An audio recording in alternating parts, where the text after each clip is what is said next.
Buen día, chicos. Farmacología Grupo A. Buen día, Doc. Buen día. Se ve la diapositiva, ¿no es cierto? Sí, Doc. Gracias. Bien. Vamos a comenzar la semana un poquito repasando el tema de AINES. Si hablamos de los AINES, hemos visto que tiene tres subtemas, ¿no es cierto? Como habíamos comenzado con los AINES no selectivos, los selectivos. Entre los AINES selectivos, ¿a quiénes podemos nombrar, chicos? A ver, recordemos un poco. Hagamos una recapitulación. ¿Qué característica tienen los AINES sobre los otros, los no selectivos? ¿Mm?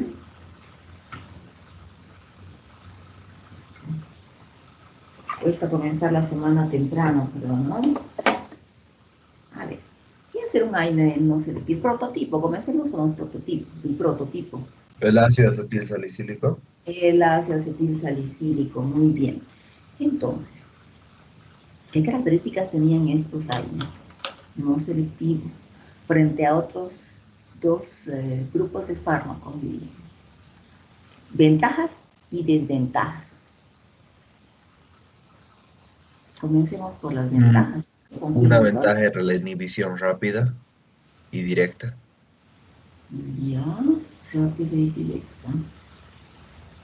Más.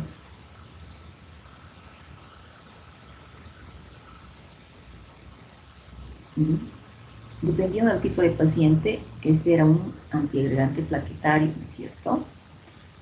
Como desventaja, bueno, otra ventaja sería que desencadena, a ver ustedes, díganme, desencadena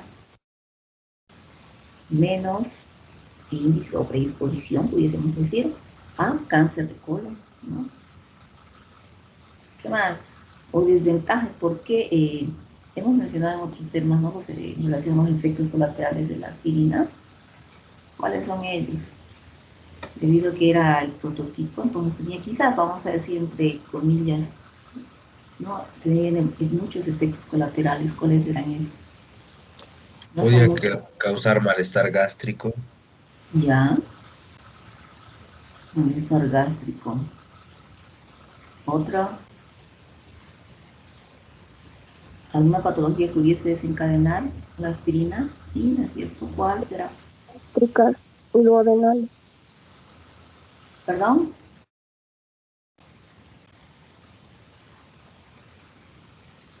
No escuché, a ver, ¿con quién estoy?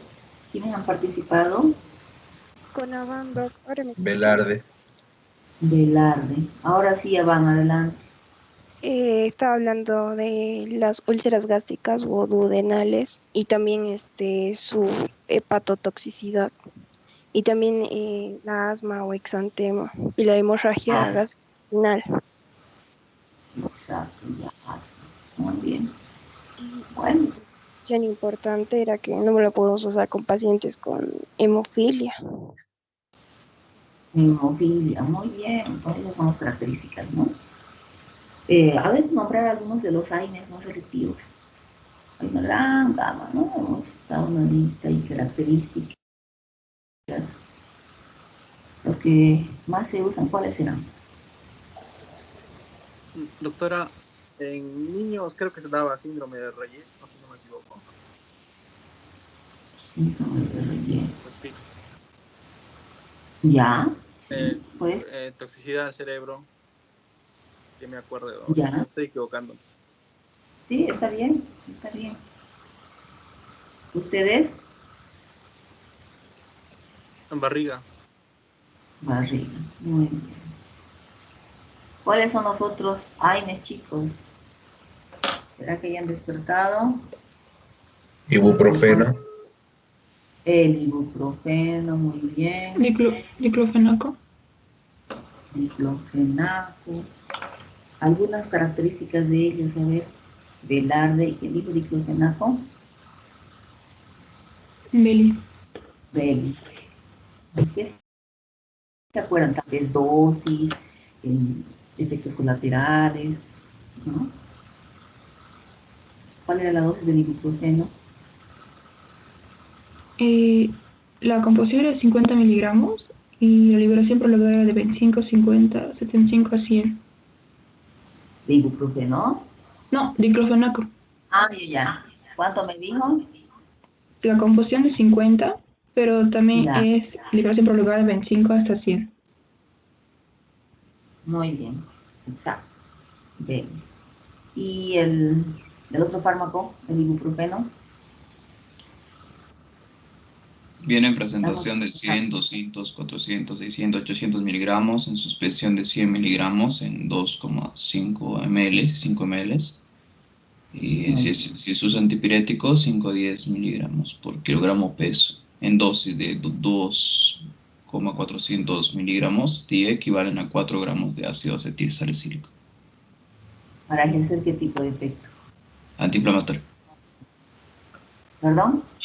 Antiinflamatorio. Antiinflamatorio, ¿no es cierto? Entonces ahí veíamos de que es preferible administrar un ibuprofeno que una aspirina, ¿no? Porque la aspirina me genera mayor efecto o daño a nivel de la mucosa. ¿Qué más podemos decir? A ver, otros antiinflamatorios. Nos faltan. Nombrarlos, a ver, por lo menos. El ketorolaco, doc. El ketorolaco. ¿Qué característica tenía el ketorolaco?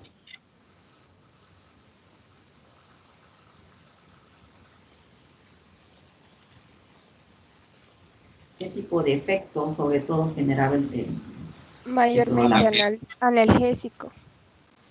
Analgésico, ¿ya?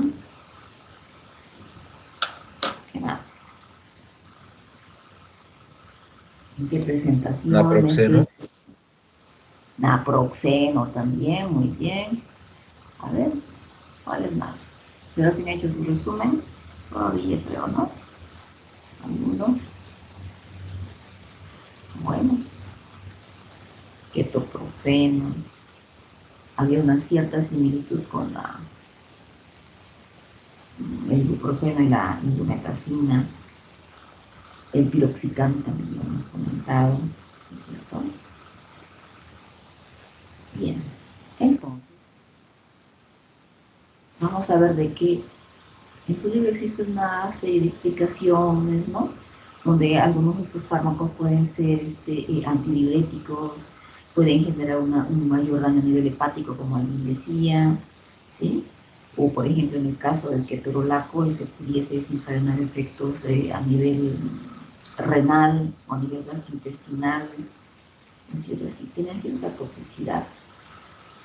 Ahora, en base a ello, claro, tomando en cuenta también la dosis, la frecuencia, nos dice de que los menos tóxicos son el ácido acetilsalicílico, la aspirina y el ibuprofeno, que lo que es la indometacina y el ketorolaco, ¿sí?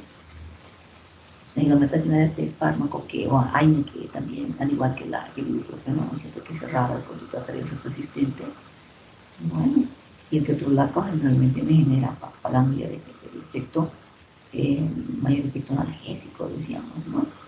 O en el caso de estar frente a un paciente con insuficiencia renal, elegir a los salicilatos no cetilados, ¿sí? O ya habíamos hablado de los inhibidores selectivos de la COX-2, ¿no es cierto? Eran tres COX-2, tenían mucha toxicidad a nivel. ¿Y por qué? Valdecoxib, rafecoxib, ¿no? Porque el riesgo de este era a nivel cardiovascular, porque se evitaba el efecto antiplaquetario, entonces habría más tendencia de generar las formación de trombos, ¿no? Y nos quedaba el celecoxib. Claro, el celecoxib nos dice no se usa con mucha frecuencia porque es un fármaco muy costoso para el paciente. Sí puede presentar cierto riesgo, ¿no? Pero en menor proporción que los dos anteriores que han sido descontinuados, ¿ya? O en el caso de presentar cierto riesgo el paciente de hemorragia gastrointestinal, ¿no? Decíamos el celecoxib, ¿sí? Que podíamos combinar con ya sea con el omeprazol, que es un IBP, o con el misoprostol, pero que si usábamos con el misoprostol tendríamos un riesgo de presentar qué efecto colateral, ¿alguien se acuerda? Diarrea, ¿no es cierto? Bueno, entonces ya estamos en el segundo grupo de los AINES, los más específicos, ¿no? Tenemos a los fármacos antirreumáticos modificadores de la enfermedad. La artritis reumatoide, ¿no? La artritis reumatoide es una patología autoinmune que sobre todo va a atacar, vamos a decir, se va a presentar a nivel articular, y a medida que evoluciona se va a ir generando una limitación al movimiento, puede generar daño. ¿Alguien conoce alguna otra característica de la artritis reumatoide? Esta inflamación en el nivel articular causa un intenso dolor. Ya, sobre todo en qué momento. Dolor, disminución del movimiento, limitación del movimiento, sobre todo en las mañanas, dicen, ¿no? En el de Más, exacto, en la mañana, y a medida que la persona, la paciente va realizando sus actividades, bueno, hay una disminución de dolor. La tolerancia, ¿no? Es más frecuente en mujeres que en varones, ¿sí? Sin tratamiento puede generar deformaciones a nivel de las articulaciones, que presentan sobre todo a nivel de las manos, con más frecuencia, ¿no? Pero también puede no solamente afectar las articulaciones pequeñas, sino las mayores, ¿sí? Y habíamos visto en este caso de que los AINES también me podían generar un alivio del dolor, ¿no? Porque pueden además inhibir el proceso inflamatorio. Pero decíamos de que esta patología va a dañar las superficies articulares, y esto no es lo que se evita con los AINES, ¿no? Por eso tienen poco efecto sobre el avance y la destrucción del hueso y del cartílago. Generalmente se los administra para aliviar el dolor y la inflamación, ¿sí? A diferencia de lo que eran los de MART, ¿no? Que iban a lentificar el avance de la lesión, ¿no? Y además presentar un efecto prolongado. Entonces, acá tenemos toda la lista de los fármacos más importantes y utilizados para la artritis reumatoide, ¿no? Fármacos específicos.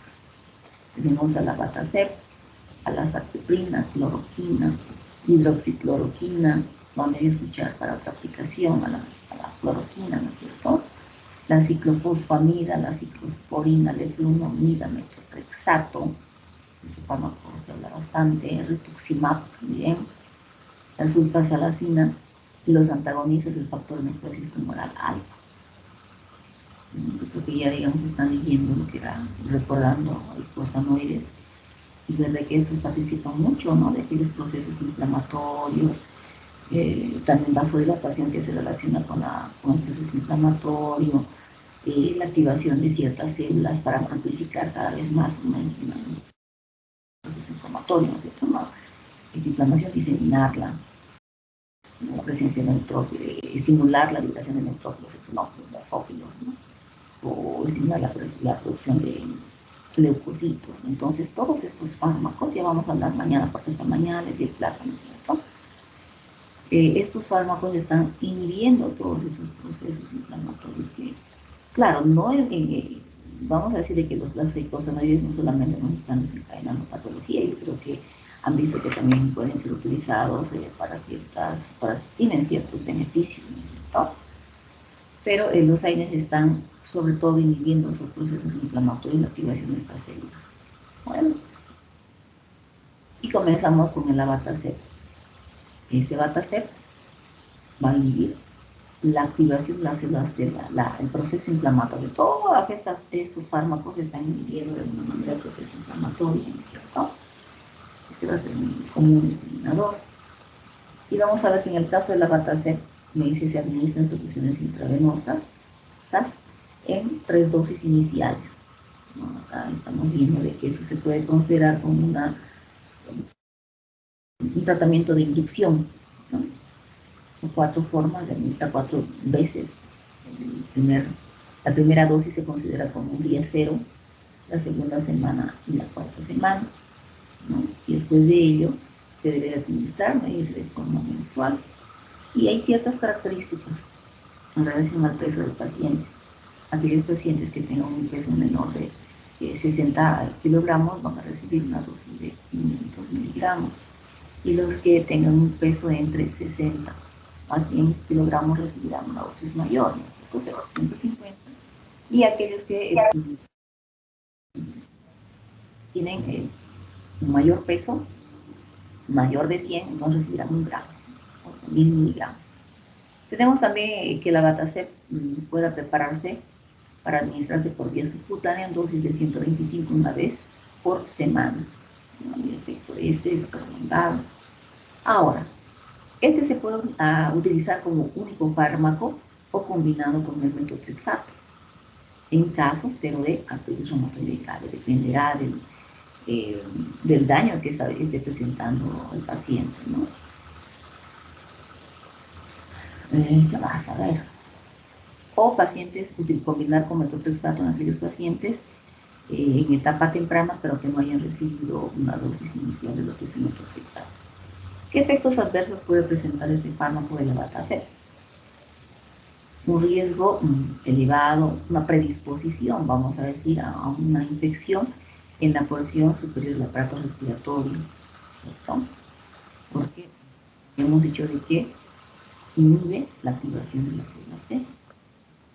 Poner, al igual que los corticoides, ¿no? Hay un proceso, en este caso en la porción superior del aparato respiratorio. No debemos de combinar, me dice, con antagonistas los inhibidores del factor temporal estimular alfa, ¿no? Porque me va a predisponer a un proceso infeccioso mayor, porque la combinación de estos dos va a ser para desencadenar una inhibición potente y exponer a mi paciente a algún Ahora, aquellos pacientes que van a recibir el Batacep, me dice, deben ser sometidos a estudios de detección para tuberculosis latente. ¿No? Ustedes ya han visto también la tuberculosis que desencadena. ¿Cuál es el agente etiológico de la tuberculosis? Mycobacterium tuberculosis. El Mycobacterium entonces puede invadir, ¿no?, el organismo del paciente, y dependiendo del estado inmunológico, este va a permanecer de forma latente, ¿no? Podrá formar cavidades, pero en el momento en que se esté tal vez administrando la Batacep, peor aún si se combina con otro fármaco, va a inmunosuprimir al paciente y puede esa tuberculosis exacerbarse, ¿no? Entonces, para evitar ello, es que se deben realizar pruebas, dice, ¿no? O no solamente para la tuberculosis, sino contra la hepatitis viral.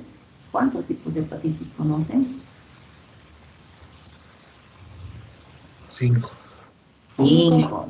¿No? Muy bien, de ellas hay unas 3 que son un poquito, tienen la tendencia a ser más graves, a hacerse crónicas, ¿no? Entonces también hay que estar realizando estudios para ver si este paciente no tiene estos 3 tipos de hepatitis que tienen esa tendencia a hacerse crónica. O me dice también, puede existir un aumento en la incidencia de linfomas. El primer fármaco Batacep. El segundo, la azatioprina. Viene en presentaciones de 50 miligramos, va a inhibir la síntesis de ácido inosítico y nuevamente, miren, va a inhibir la función de las células B, las células T, va a producir inmunoglobulinas y va a inhibir, ¿no?, inhibir la producción de inmunoglobulinas, inhibir la secreción de interleuquinas. Y estamos en el tema de la artritis reumatoide, esa va a ser su indicación en dosis de 2 miligramos por gramo peso día. También se puede utilizar para evitar de que el paciente presente un rechazo ante el trasplante renal. Algo de que generalmente a estos pacientes se los tiene que inmunosuprimir para que no llegue a perder o a rechazar el riñón, ¿cierto? Porque muchas veces depende de la vida del trasplante, y además de que es muy difícil conseguir un paciente o un donante, ¿no? ¿Cuáles serán las otras indicaciones? Contra la artritis psoriásica, la artritis reactiva, la polimiositis, el lupus, la enfermedad de Behçet. Entonces,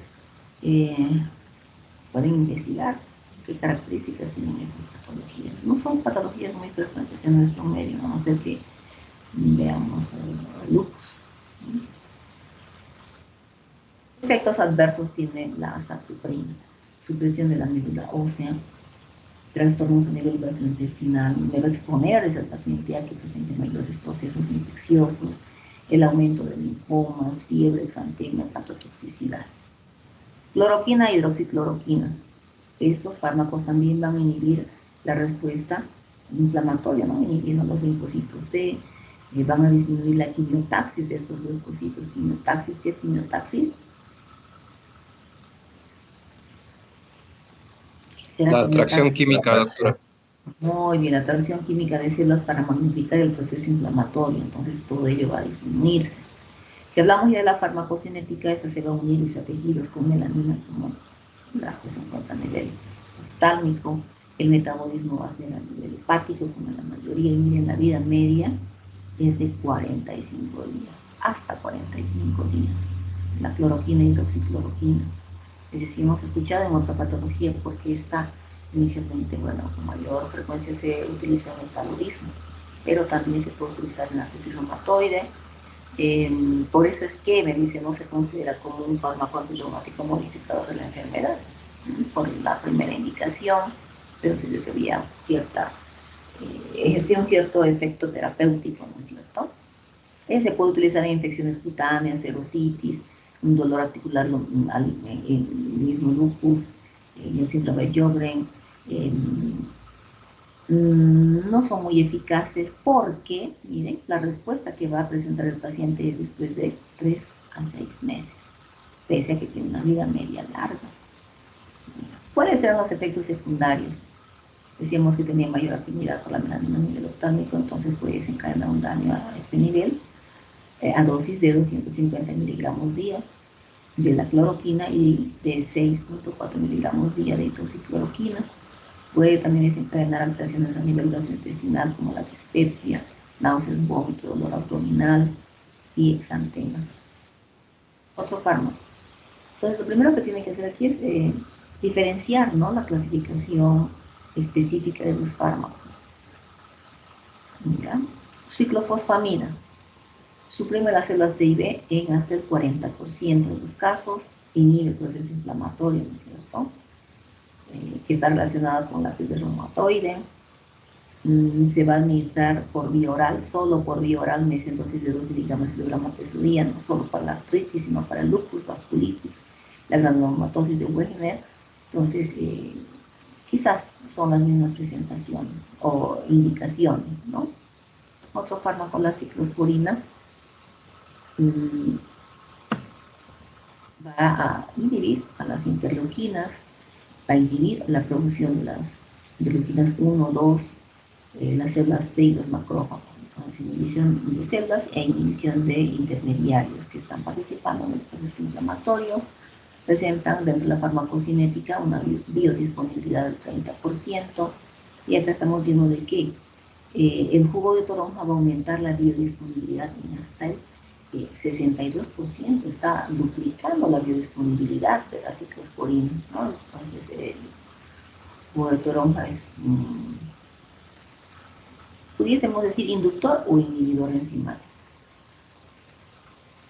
Inductor. Inductor enzimático.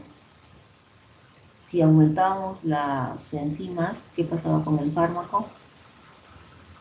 Menor Se está tiempo, acumulando ¿no?, en el organismo. Inducción enzimática, ¿no? A mayor cantidad de enzimas hepáticas, mayor metabolismo del fármaco. Y aquí seguimos generando lo contrario porque la biodisponibilidad está aumentando. No estamos ejerciendo, digamos, de que el fármaco esté por más tiempo y ejerza mayor efecto porque está aumentándose la biodisponibilidad, ¿no? Ahora, si hablamos de metabolismo, esta es degradada por la ciclosporina 3A4, la 3A4 a la que se refiere, ¿sí? Esta ciclosporina me dice va a retardar la aparición de nuevas lesiones, de nuevas erosiones a nivel de las articulaciones, ¿sí? Y la dosis para administrar es de 3 a 5 miligramos por kilogramo peso día, que se pueden dividir en 2 tomas, ¿no? Indicaciones las mismas, ¿no? Lupus eritematoso sistémico, la polimiositis, dermatomiositis, granulomatosis de Wegener, artritis crónica juvenil, ¿no?, frecuente, Y de los efectos adversos puede desencadenar leucopenia, trombocitopenia, nefrotoxicidad, cardiotoxicidad, que se va a ver exacerbado, duplicado, ¿no? Con la ingesta del diltiazem. ¿Qué será el diltiazem? ¿Alguien recuerda? Verapamilo, diltiazem. Bueno, no hemos avanzado todavía, pero como tema, pero lo hemos mencionado en algún caso clínico. ¿Para qué servirá? Es un antihipertensivo, ¿sí? También puede evidenciarse con geles diuréticos ahorradores de potasio. ¿Ah? Ya vamos a ir viendo quiénes son esos diuréticos ahorradores de potasio. ¿Alguien recuerda o sabe? Ahorradores de potasio, milorido, tentereno. Y también me puede desencadenar esterilidad en las mujeres. ¿Sí? La leflunomida, otro fármaco, Farme, ¿no? Va a inhibir la proliferación de las células T, va a inhibir la producción de autoanticuerpos por las células B y tiene una sensibilidad de 19 días, ¿no? Vamos a ver que con la colestiramina aumenta la excreción en hasta el 50%, acá entonces estamos viendo el efecto opuesto, va a haber mayor excreción de la leflunomida. Las indicaciones son similares, ¿no? En artritis reumatoide por inhibición, porque va a inhibir el daño de las superficies articulares, se puede combinar nuevamente con nuestro metotrexato, ¿no? Vamos a ver que el metotrexato es un fármaco que se utiliza bastante, solo en combinación. Y vamos a ver que aumenta, existe un efecto sinérgico de 19 hasta 46%.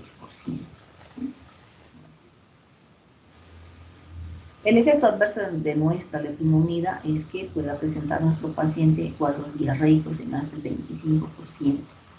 Puede generar una alteración en relación a las enzimas hepáticas, una alopecia, un aumento de peso, posiblemente el aumento de peso pueda deberse a la retención de líquido, porque habíamos visto de que en los AINES y por qué no en estos, porque tienen esta tendencia también de ejercer este efecto antidiurético y poder quizás de esta manera en cierto tipo de pacientes exacerbar, ¿no? Un cuadro de hipertensión que está contraindicado en el embarazo, daño del producto, y nuestro famoso metotrexato, ¿no? Viene en comprimidos de 2.5, 5, 7.5, 10 y 15 miligramos. Y me dice se usa en hasta el 70% para el tratamiento de una artritis reumatoide, solo combinado, ¿no? ¿Cuál será el mecanismo de acción del metotrexato? Va a aumentar el AM específico, va a participar la conversión, o sea, va a convertir en adenosina, ¿no? Y esta adenosina me dice que es un inhibidor del proceso inflamatorio. Va a inhibir además los neutrófilos, los macrófagos, las células dendríticas y los linfocitos, esto me hagan eso, ¿no? Estimula la apoptosis en células inmunitarias que están participando en aquel proceso inflamatorio, ¿no? Este es quizás un mecanismo, en cierta forma, protector, porque si las células inmunitarias no se eliminan con la apoptosis, esas van a generar mayor proceso inflamatorio y van a magnificar cada vez más la inflamación, la deformación a nivel de la articulación. Tiene dentro de la farmacocinética una absorción de hasta el 70% y una semivida de hasta 9 horas.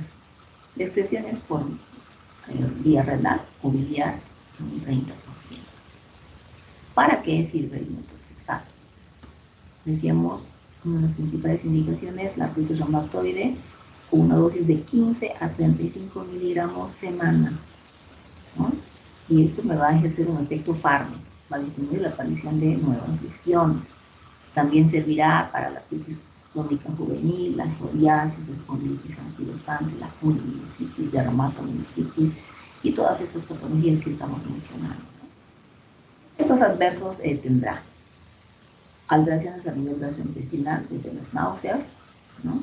Úlceras a nivel de la mucosa, que son las más frecuentes, podrá presentar también una pirosis, ¿por qué no?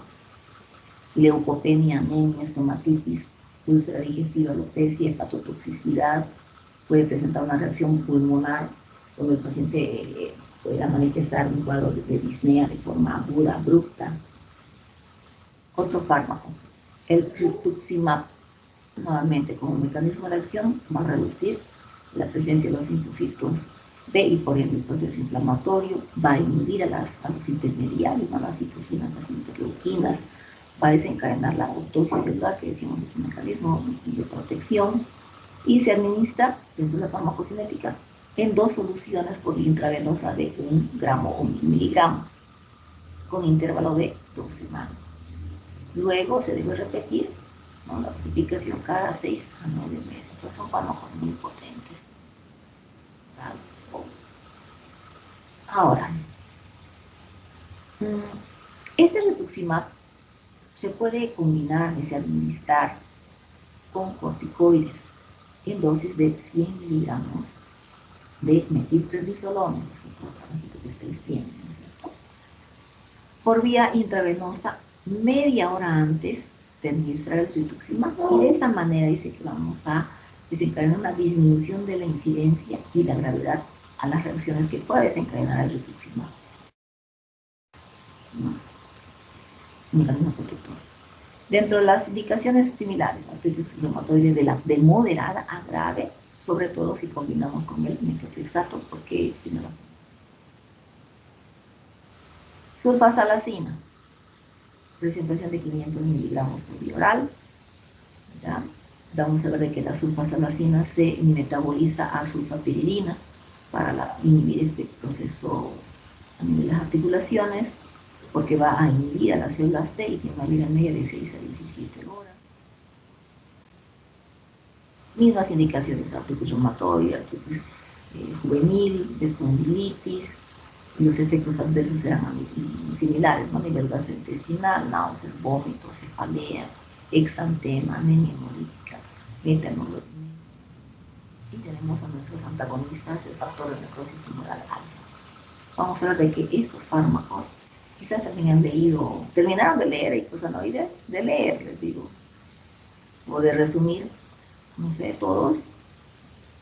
Si ustedes se han dado cuenta, sí, es un temita largo, ¿no? Pero es recordar, para un poco aplicar esto y asociar o comprender más, tal vez. Pero habían avanzado también en fisiología, ¿no? Todo en bioquímica, ¿sí? Fisiología, ¿no? O en bioquímica. La bioquímica. Oh, yeah. Bueno, entonces, estos antagonistas del factor de necrosis tumoral alfa no solamente los vamos a tocar como fármacos que se utilizan en la artritis reumatoide, ¿no? Si están modificando ese proceso inflamatorio, bueno, tendremos patologías como el asma, por ejemplo, que también van a hacer uso de este grupo de fármacos, y otras, también como el lupus, ¿no? Fisiopatología, los así un amplio uso, ¿no? ¿Y quiénes serán estos antagonistas del factor de necrosis tumoral alfa? Tres, principalmente: adalimumab, infliximab, etanercept. El adalimumab, miren, al igual que el etanercept, se administran por vía subcutánea, y el infliximab por vía intravenosa. Entonces, vamos a poner el tipo de efecto que me están generando.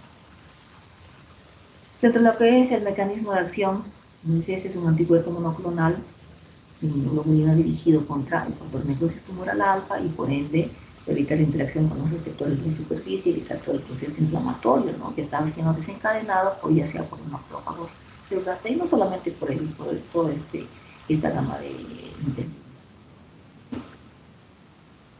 adalimumab. Se administra, decíamos, por vía subcutánea, tiene una vida media de 10 a 20 días, ¿no?, bastante.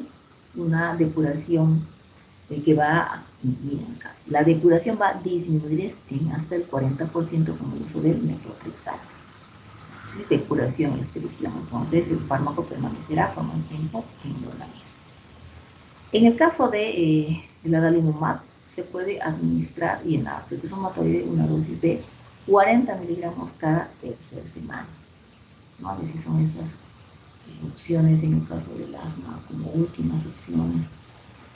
En el caso de la psoriasis, la dosis será de 80 miligramos, y me dice 80 miligramos como dosis inicial, que se considera como la semana 0, ¿no?, día una dosis de 40 miligramos en la semana 1 y 40 miligramos cada tercera semana.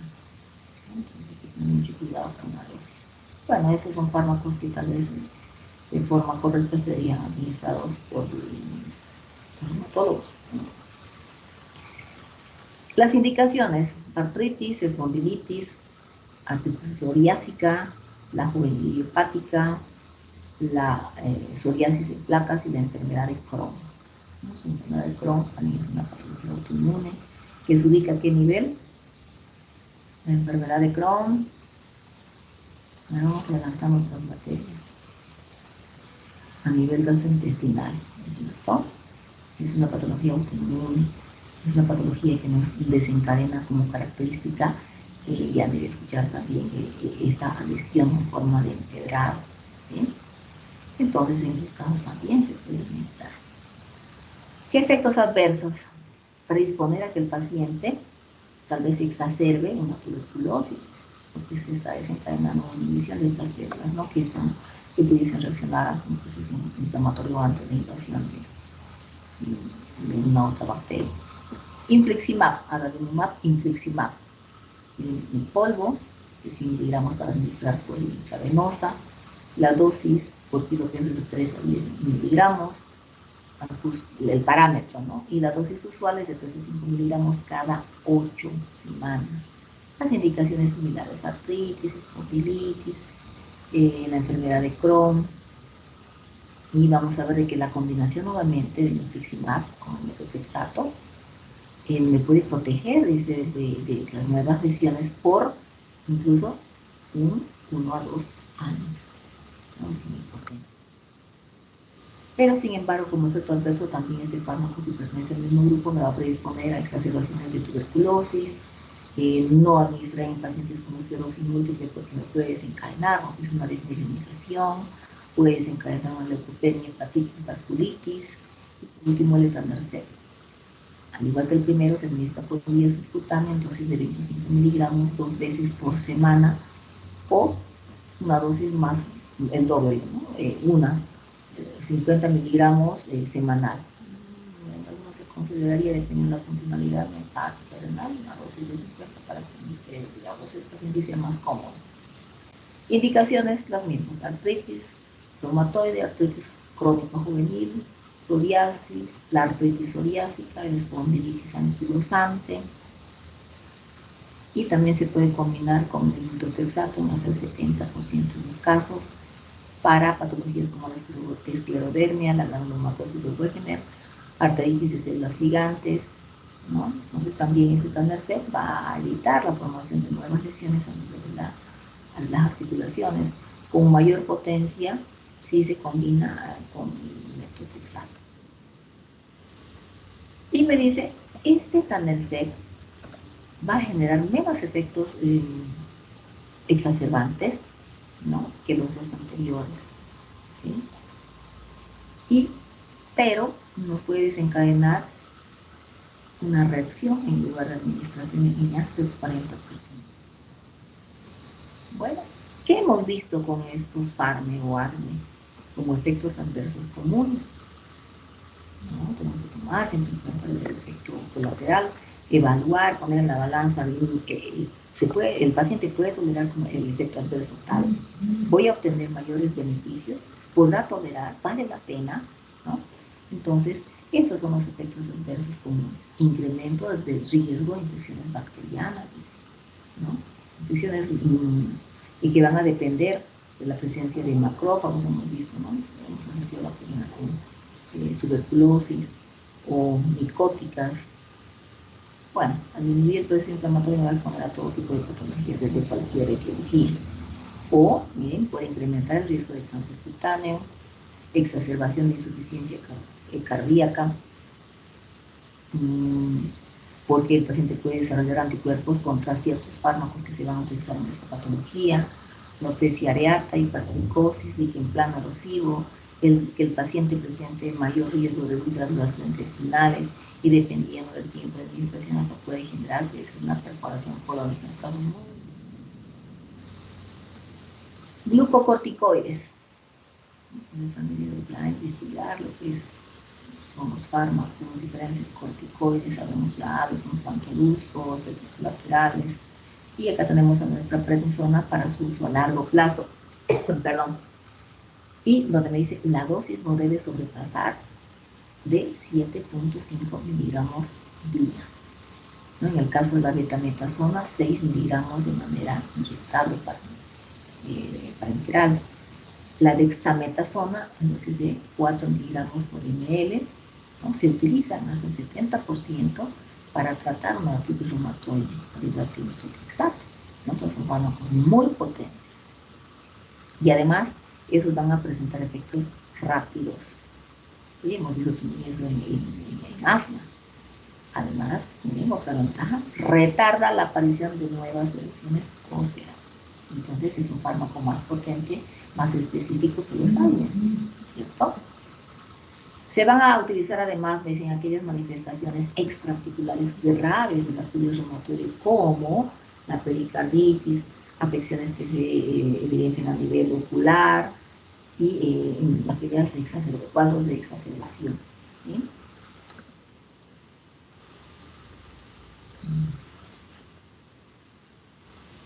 Ahora, tal vez ya han leído, investigado esta parte, de que el tratamiento con corticoides debe ser continuo, ¿no? Dice, en días alternos carece de éxito, sobre todo en la artritis reumatoide. Y hay otros libros que nos dicen, depende, ¿no es cierto? Depende del tiempo de acción, porque hay fármacos que tienen efecto prolongado, que son las características dentro de la clasificación, ¿no es cierto? Y obviamente se va a alternar la dosis, ¿no? En días, ¿no? Dependiendo del tiempo de acción, porque si administrásemos cada día, siendo que los corticoides tienen una vida media larga, entonces pudiésemos estar generando mayor toxicidad. Depende, ¿ya? ¿Qué más podríamos comentar? Que las dosis tienen que ser para administrar tal vez ascendentes y para discontinuar descendentes, ¿cierto? ¿Para qué otras cosas más pudiese servir otros tipos de procesos autoinmunes fuera de la artritis reumatoide? Las vasculitis, la granulomatosis, lupus, similares, ¿no? Artritis de células gigantes, sarcoidosis y gota. ¿Sí? Vamos a ver ahorita gota. Corticoides, entonces. Bueno, acá tenemos otros analgésicos. Así es como diferencia el cápsula, un poco lo separa. Sabemos de qué decimos el paracetamol solamente ejerce ese efecto analgésico antipirético, ¿no? Pero otros analgésicos no antiinflamatorios. Y ya ustedes saben las presentaciones, ¿no? El paracetamol de 500 miligramos de manera usual, pero puede venir en presentaciones de potencias de 325 o de 100 miligramos por ml. Y se puede utilizar en los casos de dolor de leve a moderado, cuando no se requiere de un efecto antiinflamatorio. Y ya no menciona la característica de nuestro paracetamol. Y el metabolito activo de lo que es el paracetamol o el acetaminofeno, ¿no?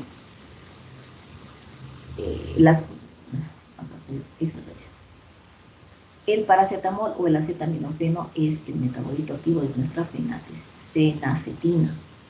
Y se puede en dosis quizás elevadas ejercer un efecto inhibidor leve de la coximina COX-2. No sabemos de qué no es constitutivo y la otra es la que participa en el proceso inflamatorio. ¿Sí?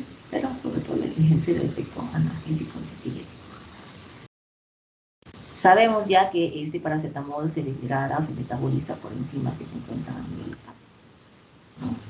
Sabemos también que el metabolito tóxico del paracetamol es la N-acetilpbenziminoquinona o la quinolinina, ¿no? Es tóxica. El paracetamol tiene una vida media de 2 a 3 horas, ejerce el efecto analgésico, antipirético, carece de efectos antiinflamatorios y carece de efecto inhibición de la agregación plaquetaria. Entonces las indicaciones serán para el dolor de leve o moderado, en los casos por ejemplo de cefalea, mialgias, un dolor puerperal.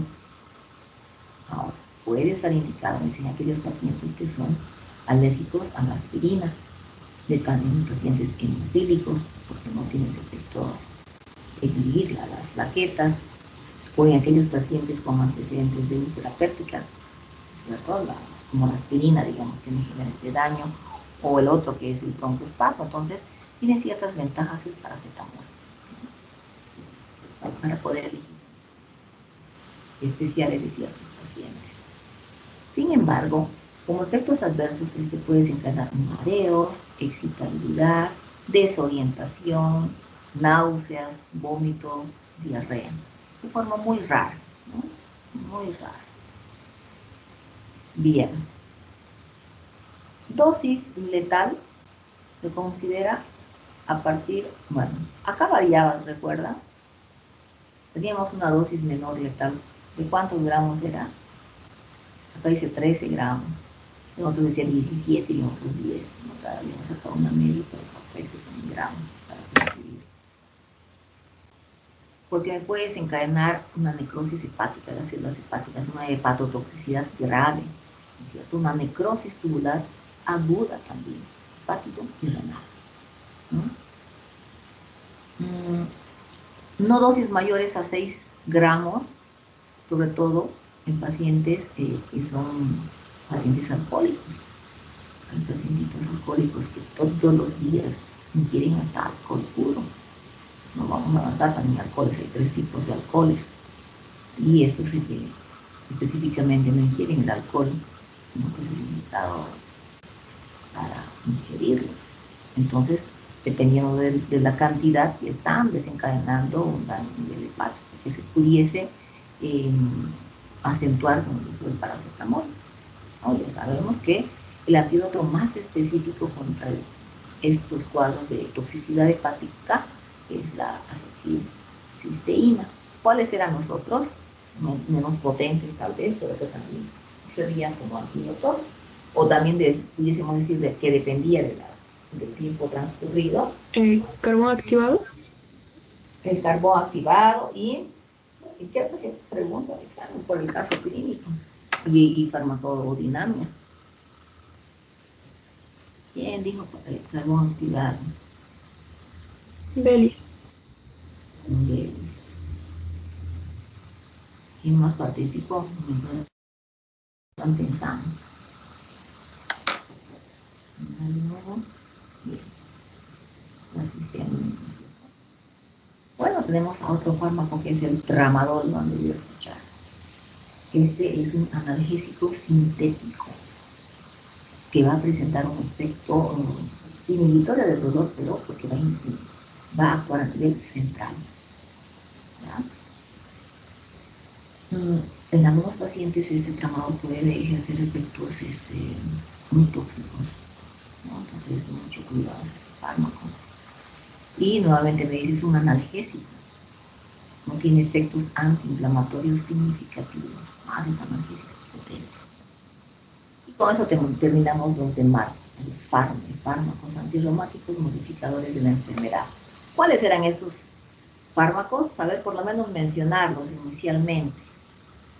Una persona que me mencione unos 3 fármacos. ¿De quién hemos hablado constantemente? El que se combina es el Polácer, a ver, dígame. Metotrexato.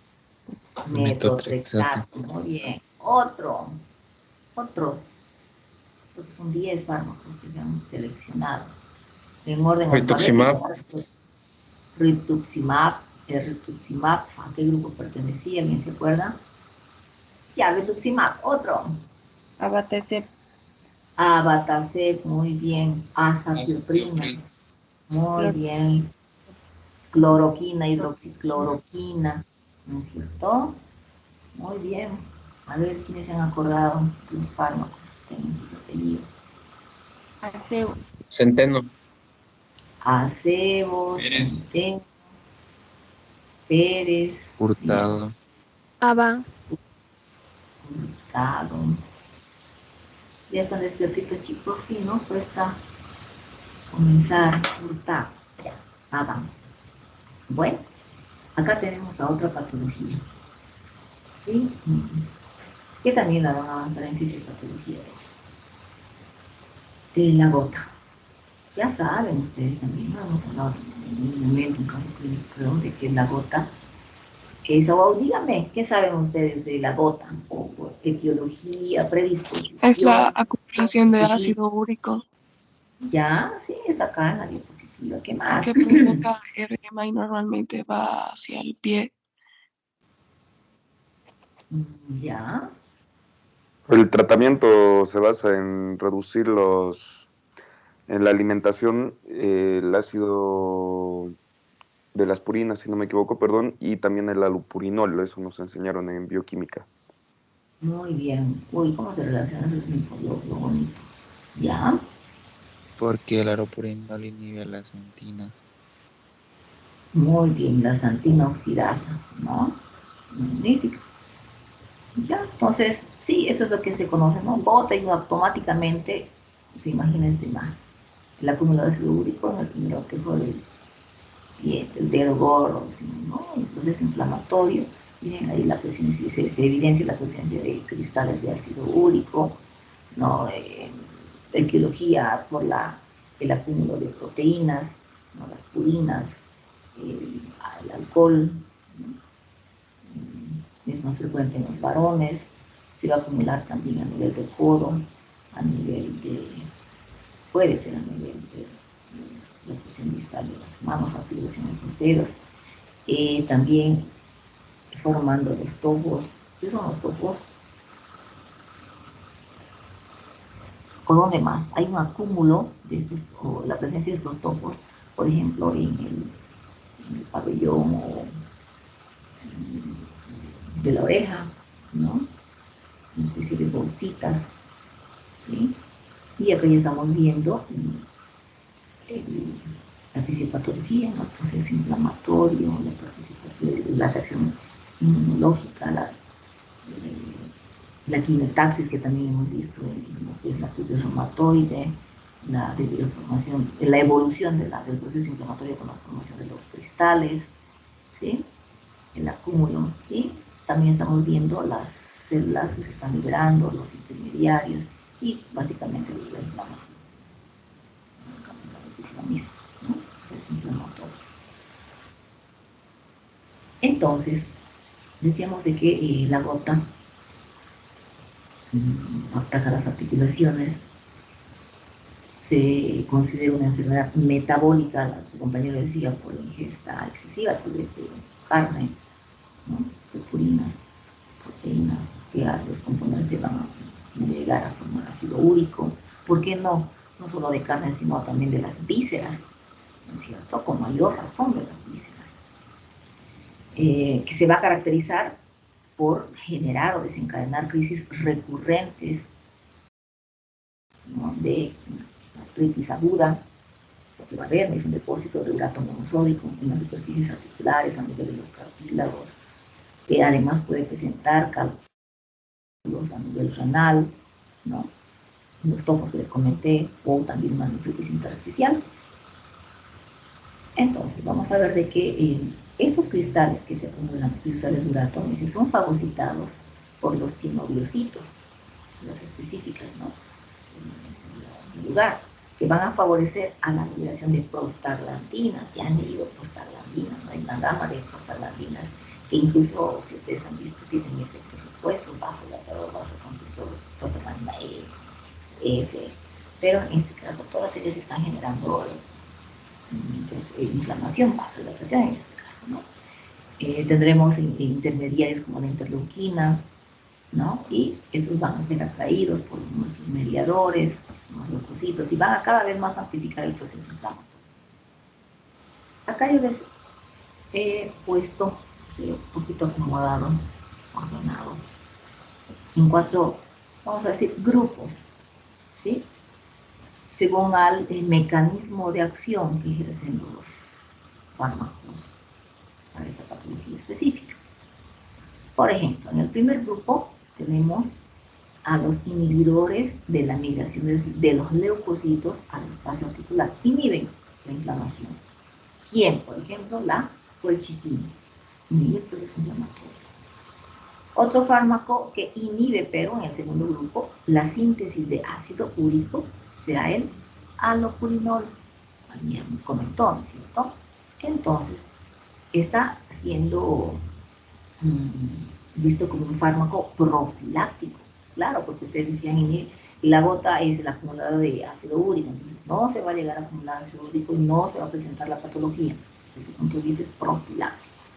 Pero una vez que el paciente presenta ya estos acúmulos de ácido úrico, podemos estimular la liberación, la excreción de esta sustancia tóxica, ¿no? Con este grupo de fármacos denominados úricos-súricos, como el probenecid y la sulfimpirazona. O ya los hemos estudiado a los AINES, ¿no? Los que van a ejercer el efecto analgésico, antipirético, antiinflamatorio, porque incluso si hablamos de ejercer el efecto analgésico y antiinflamatorio, cuando los pacientes presentan este acúmulo a nivel del dedo gordo, así que es imposible tolerar incluso apoyar el pie en el suelo o poder colocarse las medias, ¿no? Intenso el dolor, ¿verdad? Ahora, acúmulo de ácido úrico, dijimos, ¿no? Entonces debemos de saber a qué se denomina, cuál será el parámetro que está fuera del rango. Entonces acá les he colocado los valores del ácido úrico en la sangre de 2.4 miligramos por decilitro, ¿no? Y de 2.4 hasta 6 miligramos por decilitro en el caso de las mujeres, de 2 a 6. Y en el de los varones, de 3.4 y 7.0 miligramos sobre decilitros para los varones, de 3 a 7. Entonces, por encima de 7 en las mujeres y por encima de 6, perdón, y por encima de 7 para los varones. Vamos a comenzar con el primer grupo. El grupo de los inhibidores de la migración de leucocitos. Decíamos, bueno, esa que es el mecanismo de acción o grupo, tenemos a nuestra colchicina, ¿sí? Presenta una absorción rápida dentro de la farmacocinética, tiene una vida, se administra por vía oral y tiene una vida media de 9 horas. La forma de excretarlos es por vía renal o por vía digestiva. Sabemos que en la vía digestiva tenemos el primer paso, vía renal, o perdón, vía biliar, podría ser la vía de excreción, y dentro de la farmacodinamia vemos que es un antimitótico, es decir, que detiene, me dice, la división celular en la fase 1, creo que es en biología también, ¿no? Entonces, al inhibir esta división de los neutrófilos se evita la formación de aquellos microtúbulos y vamos a ver de que se va a inhibir el proceso inflamatorio, ¿no? Para aliviar el dolor del paciente, para aliviar el proceso inflamatorio por en 12 a 24 horas, ¿no? En este lapso de tiempo. Y bueno, serán indicados en aquellos casos de gota aguda y prevención de gota recurrente. Esas son las indicaciones de la colchicina. ¿Qué efectos adversos puede desencadenar la colchicina? A nivel gastrointestinal, náuseas, vómitos, diarrea, dolor abdominal, necrosis hepática, insuficiencia renal aguda, una coagulación intravascular diseminada, convulsiones, depresión de la médula ósea, ¿no? ¿Y cuál será la dosis profiláctica? De 0.6 miligramos de 1 a 3 veces al día. En aquellos ataques a ataque de gota, no hay una exacerbación, una cantidad grande, entonces se puede duplicar la dosis de 0.6 a 1.2 miligramos. Y después administra una dosis de mantenimiento, ¿no? Para evitar aquellos efectos colaterales, ¿no? Con la dosis de 0.6 miligramos. ¿Quiénes van a inhibir la síntesis de ácido úrico? Bueno, la alopurinol, decimos, ¿no? Entonces de 100 miligramos y va, su compañero decía, va a inhibir la concentración, la cantidad del ácido úrico porque me va a inhibir a esta enzima, la xantina oxidasa, que es la que forma, esta nuestra xantina oxidasa, que es la que llega básicamente a participar en la formación de ácido úrico. Entonces nuestro inhibidor es el alopurinol, ¿ya? Es el mecanismo de acción de nuestro fármaco, el alopurinol. ¿En qué momento se puede administrar? En aquellos periodos intercríticos de la gota, de manera profiláctica, evitar la exacerbación, ¿no? Entonces el alopurinol se considera como un fármaco de primera línea en casos de gota crónica. ¿Sí? Es decir, el objetivo de este allopurinol es evitar que el paciente presente cuadros de exacerbación, que se active, que presente inflamación, aumentar este periodo entre crisis, ¿no? Mayor lapso de descanso, inhibir el proceso inflamatorio. Este allopurinol se puede combinar, dice, con la colchicina o colchicina, ¿ya? De estas dos maneras están bien. O también se puede combinar con un AINE, un antiinflamatorio no esteroideo, para normalizar las concentraciones de ácido úrico, es decir, menos de 6 miligramos, decimos máximo la mujer 6 y en el varón máximo 7, ¿no? Por cada 100 ml. La duración del tratamiento es de aproximadamente 3 a 6.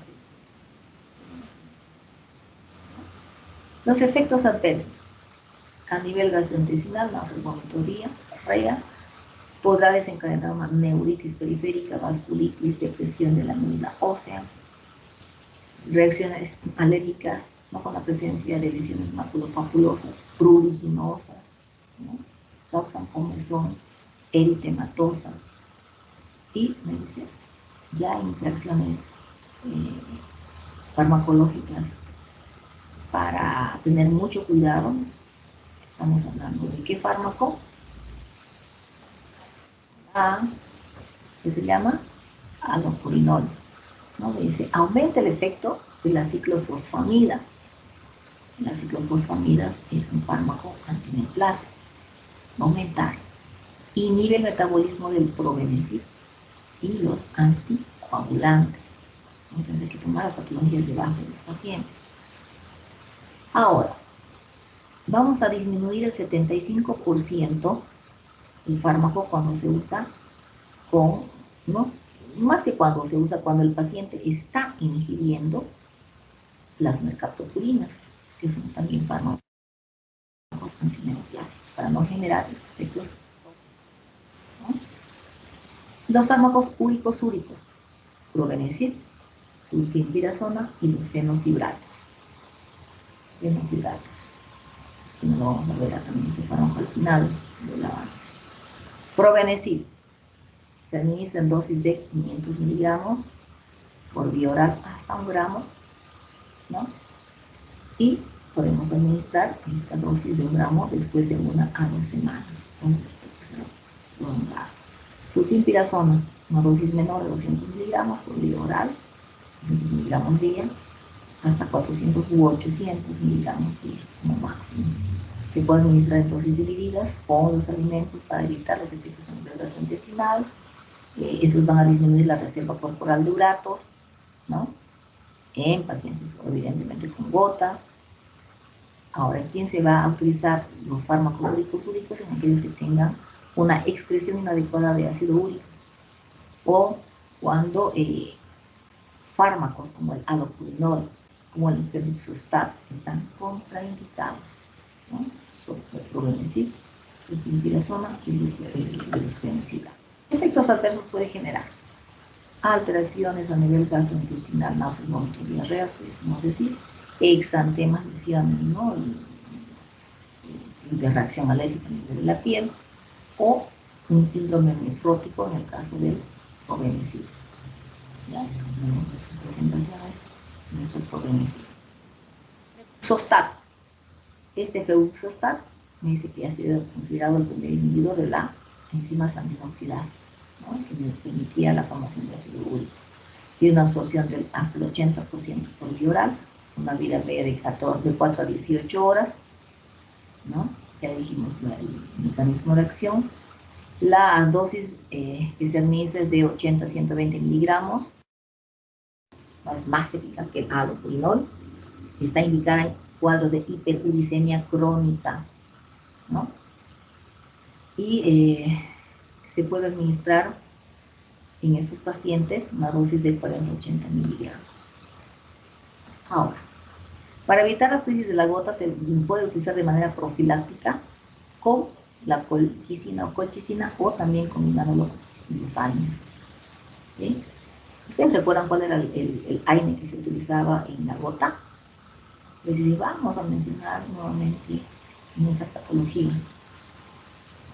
¿Nadie? AINE no selectivo que se puede utilizar en la gota. Bueno, ahorita vamos a ver.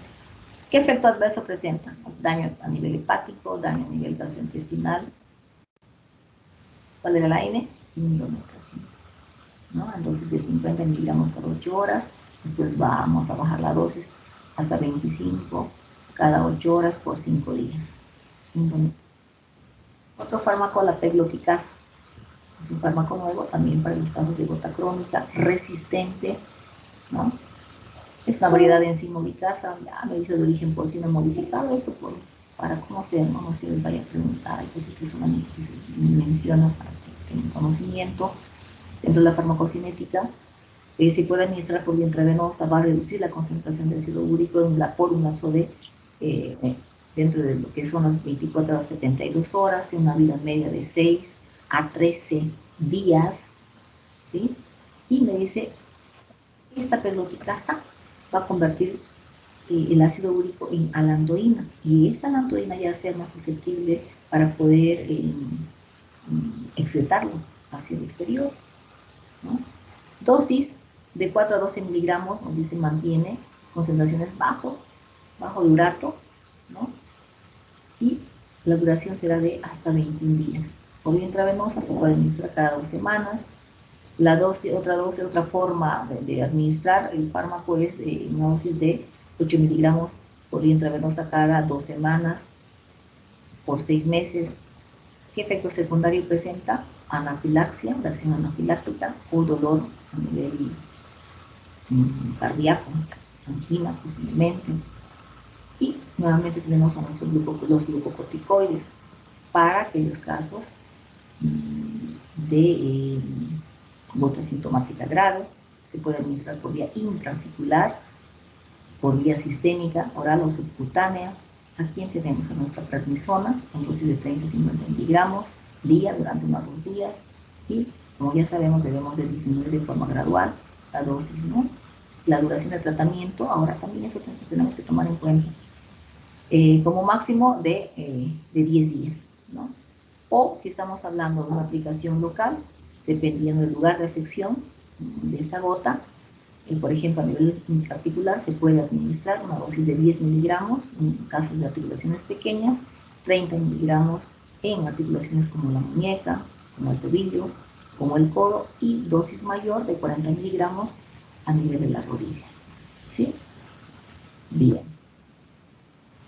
Acá tenemos un caso clínico.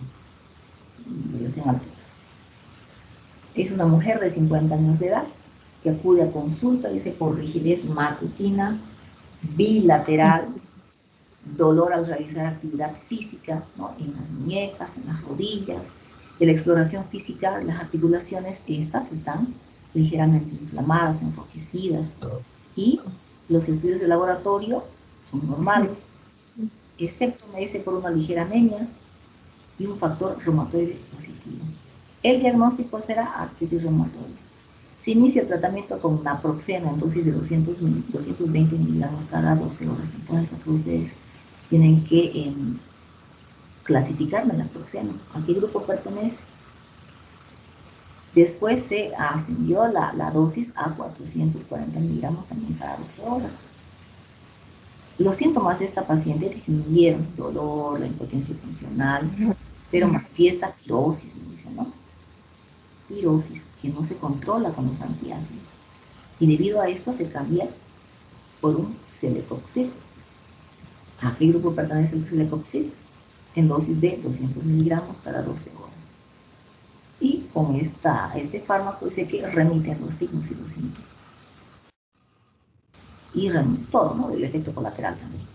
2 años después, la paciente regresa con un aumento de los síntomas. Ahora la lesión ha ido proliferando, afectando más articulaciones, ¿no? Dice manos, muñecas, codos, rodillas, pies, muestra inflamación, hipertermia y dolor a la palpación. Bueno, tenemos algunas fotitos que están acompañando. ¿Qué opciones terapéuticas si se debe considerarse en este momento? ¿Cuáles son las posibles complicaciones que puede presentarse por el tratamiento prolongado? Mencionar por qué la paciente ha presentado pirosis con lo que es el naproxeno. ¿Cuáles son las ventajas del celecoxib? ¿Sí? Bien, entonces, este es el primer caso. Se ha utilizado, ya como resumen, en esta paciente con artritis reumatoide, naproxeno, luego celecoxib. El naproxeno a dosis de 440 miligramos presenta epirosis, ¿no? Bien. Entonces acá están ya las preguntitas nuevamente para que ustedes puedan elaborar. Cuando tengan la respuesta, entonces pueden investigar. Y creo que aquí vamos a quedar, ¿no? La próxima clase estaremos viendo el otro casito del otro. Adelante, chicos.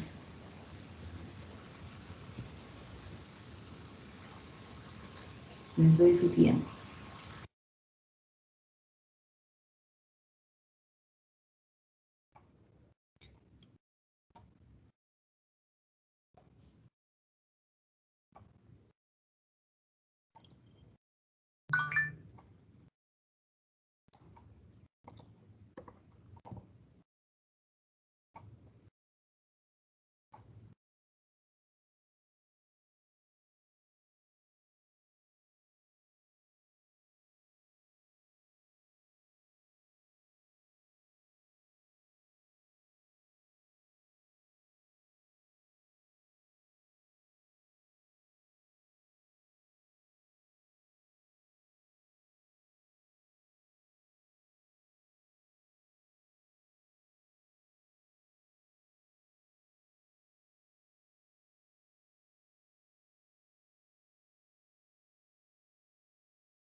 Doctora, disculpe, una pregunta.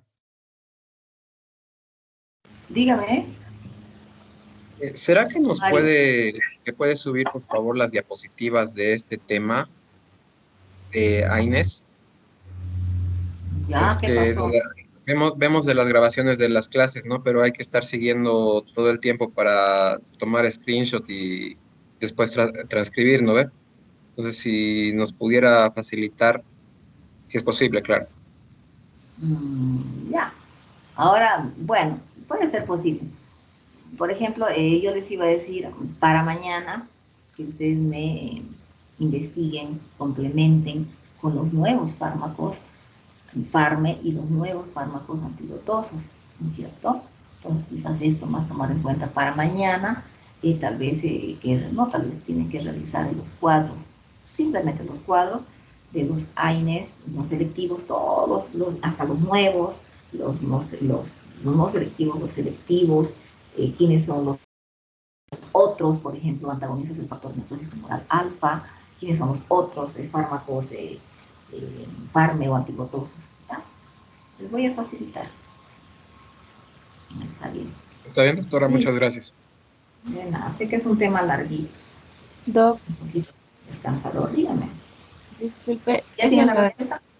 no, lo de la tarea de los AINIS, ¿es de todos? De los AINES, sí. Solo del ¿Cómo ácido va? salicílico. No, simplemente de que hagan el cuadro para que ustedes no se confundan en el examen, ¿no? Sabemos de que hay casos clínicos y el hecho es de que se den cuenta quiénes son los AINES no, primero, AINES no selectivos, pueden dividir de esa manera, AINES no selectivos, AINES selectivos de la COX, porque sabemos de que los no selectivos ejercen su efecto en COX-1 y COX-2. Los selectivos de la COX ejercen su efecto sobre todo en la COX-2, ¿no? ¿Quiénes son estos? Sí, tenemos dos grupos de fármacos. ¿Quiénes son los FARME? ¿Ya? Y en los FARMA tenemos nuevos fármacos a juntar, complementar con eso si es que yo les paso las diapositivas. O, por ejemplo, en el tratamiento de gota vemos, ¿no? ¿Quiénes son los fármacos que inhiben el proceso inflamatorio, los glicosúricos, ¿no? Sí, sobre todo estos dos, los que me van a inhibir el proceso inflamatorio, de acuerdo al grupo al que pertenezca, ¿ya? Esa sería una forma de agruparlos. Porque si se han dado cuenta en el mecanismo de acción de los FARME, es el mismo mecanismo de acción, inhiben el proceso inflamatorio, inhiben las células T, inhiben las células B, inhiben las interleuquinas, ¿no es cierto? La diferencia está en gota. Hay 4 mecanismos de acción diferentes en gota. Existen diferentes. Bueno, primero es que sepan diferenciar los fármacos. Y ya después ustedes pueden complementar. Hacen cuadros maravillosos ustedes, chicos. Yo dejo a su libre, no sé, forma de estudio siempre, ¿no? Entonces complementan con las indicaciones, ¿no? Hemos visto que unos son profilácticos, otros son para gota grave, para el periodo intermitente. Eso es lo que tienen que aprender. Ese es el objetivo de lo que es AINES, o en este caso de gota, los antigotosos. Que ustedes sepan diferenciar, ¿no es cierto? Porque va a estar, aunque usted es un paciente con gota y ustedes no van a saber qué fármaco elegir. Primero, tienen que ver pues cuál es el objetivo del tratamiento, cómo hemos avanzado. Quiero evitar una nueva crisis. Mi paciente está con una crisis aguda, entonces tengo que remitir eso de manera rápida. Y no lo voy a hacer como AINE no selectivo, ¿no es cierto? No sé si se comprende. Más que Pero todo nuestra para tarea que... de AINE solo es de ácido acetilsalicílico. ¿Perdón? De la tarea de a la que Ah, usted de la ha tarea de mencionado de química. AINES, ¿es solo del Bien. ácido acetil salicílico? Sí. Así es de sencillito. Gracias. Si han leído, hay eicosanoides, hay algo, ¿no es cierto? Tenemos ahí la dosis antiagregante plaquetaria. Solo es de la aspirina. Porque vamos a volver a ver en fármaco 2. Bien, ¿qué más? Gracias, doctora. Nada. Pensé que me estaban preguntando del resumen que les pedí para que se les facilite el estudio. Bueno, ¿alguien logró? Esto entonces va a quedar para mañana. Ya voy a tomar la lista. Van a investigar, hagan sus resúmenes y vamos a responder la pregunta. Pero ya para que vayan viendo mañana tenemos gota. Vayan apuntando o sacando foto. Ese es el de un paciente masculino de 50 años de edad que desde hace varios años padece de crisis gotosa aguda, dolor e inflamación en pequeñas y grandes articulaciones en las extremidades superiores, ¿no? Es decir, en ambas manos, codos. El dolor se acompaña siempre de signos locales de inflamación aguda y de gran impotencia funcional. Las crisis agudas de dolor e inflamación duraban de 5 a 15 días con repetición. Durante los primeros años de enfermedad solía padecer de 5 a 10 veces por año, utilizando en ese tiempo tratamiento con antiinflamatorios, que no refieren nombres. 2 años más tarde, nota la aparición de masas topáceas, acá tenemos eso como ejemplo, pero en el caso del paciente en ambas manos, pies, ambas orejas, como les comenté, incremento del número de repeticiones al año, es decir, más de 15, ¿no? En las extremidades superiores y además de las inferiores, cosa que el paciente ha aumentado la impotencia. Bueno, ¿Qué factores predisponentes pueden haber desencadenado la gota crónica en este paciente? Mencionar los parámetros normales de ácido úrico en mujeres y varones, les comenté. ¿Qué AINES pueden ser utilizados en la gota? ¿A qué dosis? ¿Cuáles son los efectos colaterales y desventajas que presentan los AINES? Entonces, cuando me dice AINES, ¿qué tipo de efecto quiero ejercer? ¿Cuál es el objetivo del tratamiento de utilizar los AINES? ¿No? ¿Cuáles eran los parámetros normales a ver el ácido úrico? Mujeres, varones, ¿alguien recuerda? En varones de 3.47.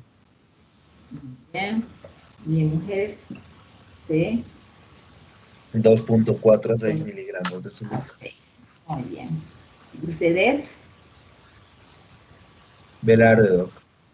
Velarde. Muy bien. Bueno, quienes participaron ahora, para confirmar. Velarde, Abán, Barriga, Belis, Pérez, Casego, Centeno, Hurtado. ¿No? ¿Alguien más que no haya notado? Arraya, doc. Ya. No tenemos ahorita la lista.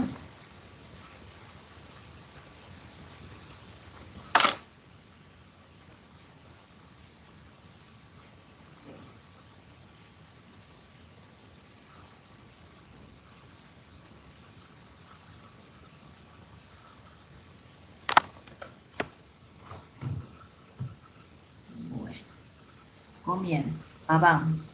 Presente, doc. Bien, Acebo. Presente, doctora. Argote. Presente, doc. Arnés. Presente, doc. Doc, ¿algo te presente? No sé Ya. si me escucha. Array. Sí, sí, te escuché. Más bien, hasta ahora tenemos buena conexión. Arraya. Presente, doc. Barral. Presente, doctora. Barrel. Bien. Barriga. Presente, doctora. Bilbao. Presente, doc.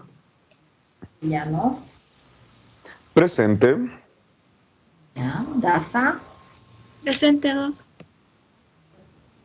Nas. Encinas presente, Fernanda. doctora. Presente, doctora. Ferreira. Ferreira, presente, doc. Flores Saraí. Saraí no está. Flores Carolina. Tampoco. Gamboa Noelia.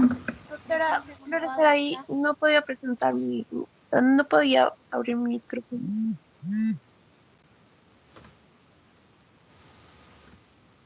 Doctora Gamboa, presente por si acaso. Ya. Gamboa Garay. Presente, doctora. Bien. Gómez. Presente. Gutiérrez. Presente, doctora.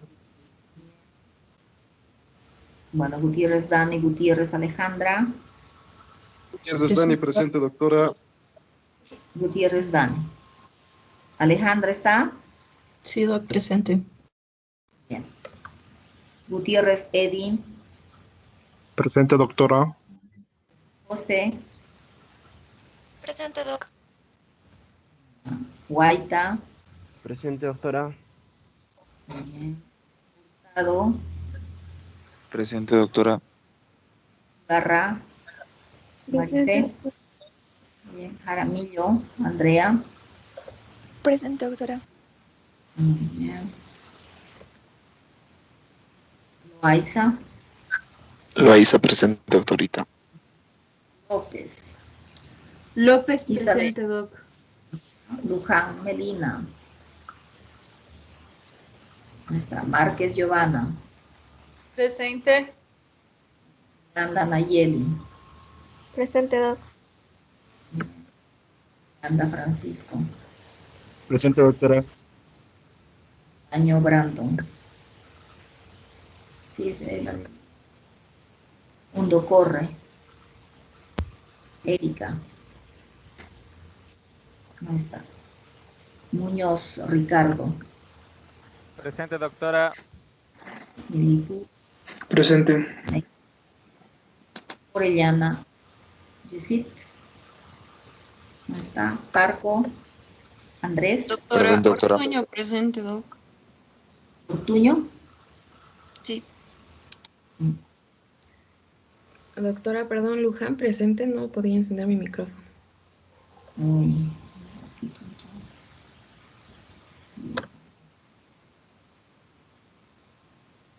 Pérez, Marco. Pérez presente, doc. Pizarro. Presente, doctora. Ya. Rivera. Presente, doctora. Riva. Presente, doctora. Rocabado. Presente, doctora. Sánchez, Marisol. Presente, doctora. Ticona. Presente, doc. Torrejón. Torrejón, presente, doctora. Presente, doctora.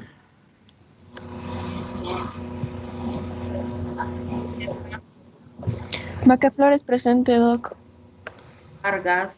Brenda. Velarde, Adrián. Presente, Velarde.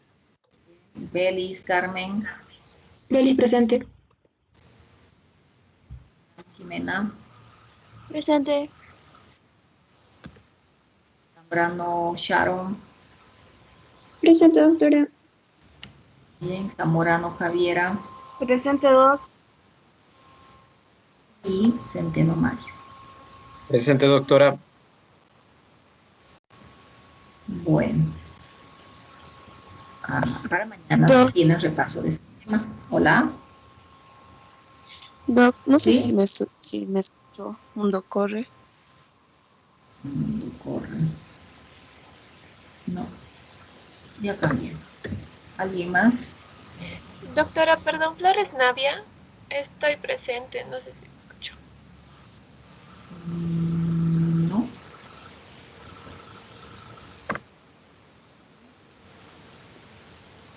¿Alguna pregunta? ¿Alguna duda del trabajo que les envié? Entonces, para mañana, repaso de este tema. Van a resolver los casos clínicos, ¿no? Si no hay más nada, entonces hasta mañana. Creo que con sí es hasta mañana. A las 8:35. Que tengan un buen día, chicos. Hasta luego, doctora, igualmente. Chao. Chao, chicos. Gracias, doc, hasta luego. Ustedes, hasta luego.